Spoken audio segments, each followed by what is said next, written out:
Salam, selamat malam Bapak Ibu, Saudara-saudari terkasih dalam Tuhan Yesus Kristus. Puji dan syukur kita panjatkan pada Tuhan Yesus Kristus, di mana kita boleh melakukan segala aktivitas kita sepanjang hari ini.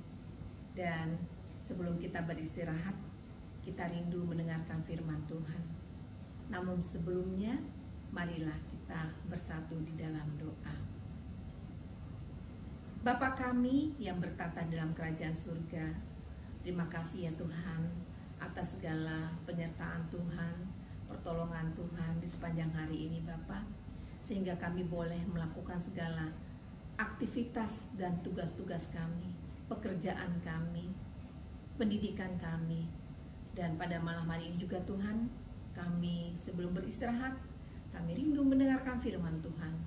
Berkati hati dan pikiran kami Tuhan, sehingga kami boleh memahaminya. Hanya di dalam nama anak-Mu Tuhan Yesus Kristus, kami sudah berdoa dan mengucap syukur. Amin. Bapak, Ibu, Saudara-saudari terkasih dalam Tuhan Yesus Kristus, firman Tuhan yang menjadi renungan bagi kita malam hari ini tertulis dari Yakobus 3 ayat 17 sampai dengan 18. Demikianlah firman Tuhan.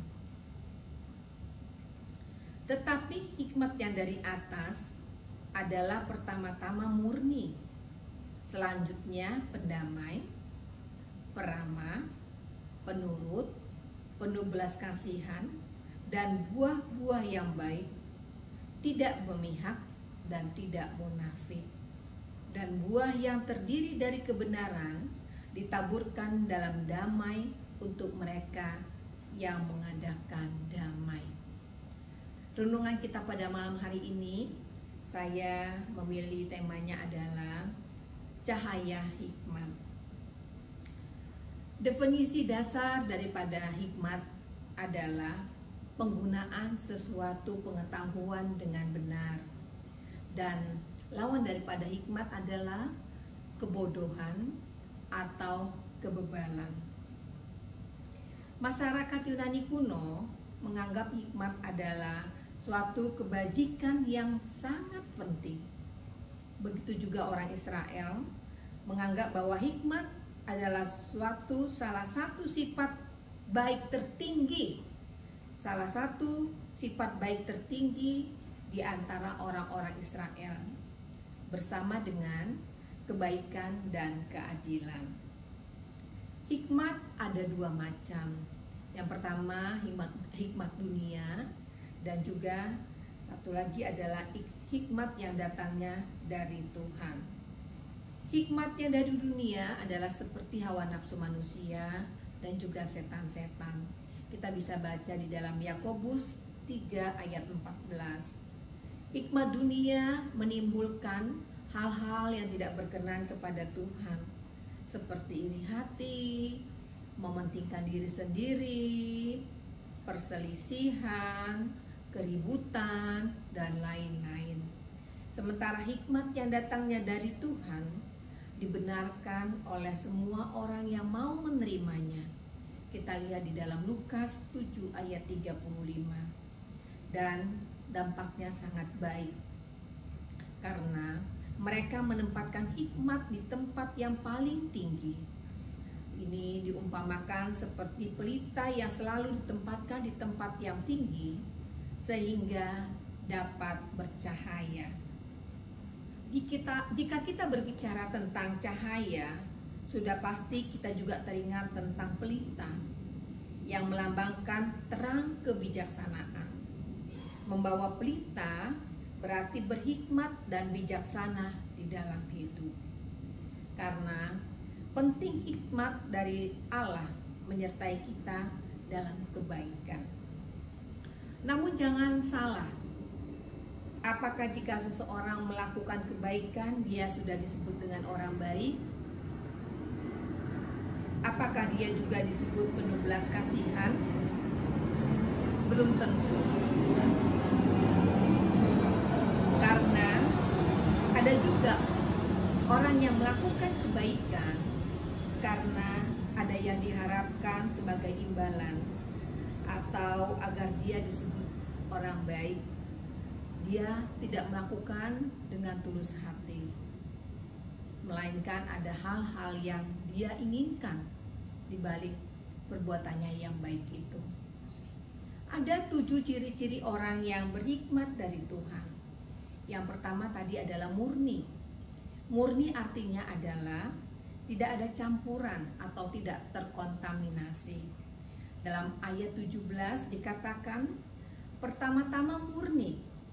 Artinya tanpa kemurnian maka hal-hal yang baik lainnya tidak mungkin akan terjadi. Kemudian adalah yang kedua, pendamai.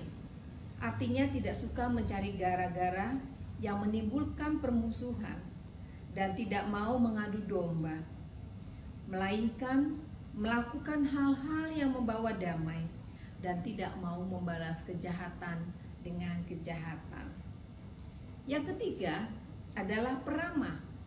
Peramah ini adalah orang tersebut tidak mau menegur dengan kekerasan, melainkan selalu menegur dengan kelemah lembutan. Yang keempat adalah penurut.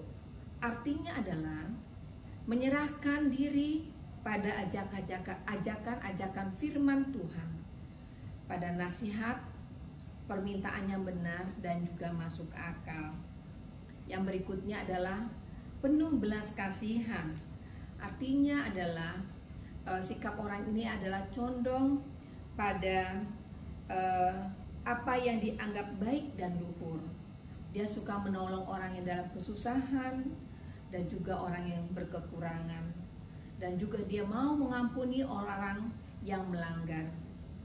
Tidak memihak, artinya tanpa kecurigaan atau bebas dari penghakiman, atau tidak berprasangka kepada orang lain. Dan yang terakhir adalah tidak munafik. Tidak munafik atau tidak berpura-pura, melainkan melakukan segala sesuatunya dengan tulus hati dan penuh keterbukaan. Nats ini juga mengajarkan kita untuk melakukan kebaikan, tidak memihak dan tidak munafik, melainkan hendaknya kita tulus ikhlas, sehingga lewat sikap perbuatan kita yang tulus terpancar bahwa kita adalah pengikut Kristus, seperti ada yang tertulis di dalam Matius 5 ayat 16. Demikianlah hendaknya terangmu bercahaya di depan orang, supaya mereka melihat perbuatanmu yang baik dan memuliakan Bapamu yang di surga. Sebagai contoh yang paling sederhana bagi kita adalah bagaimana kita bersikap antar bersaudara. Apakah kita mengasihi satu sama lain? Apakah kita menghormatinya serta peduli terhadap saudara kita?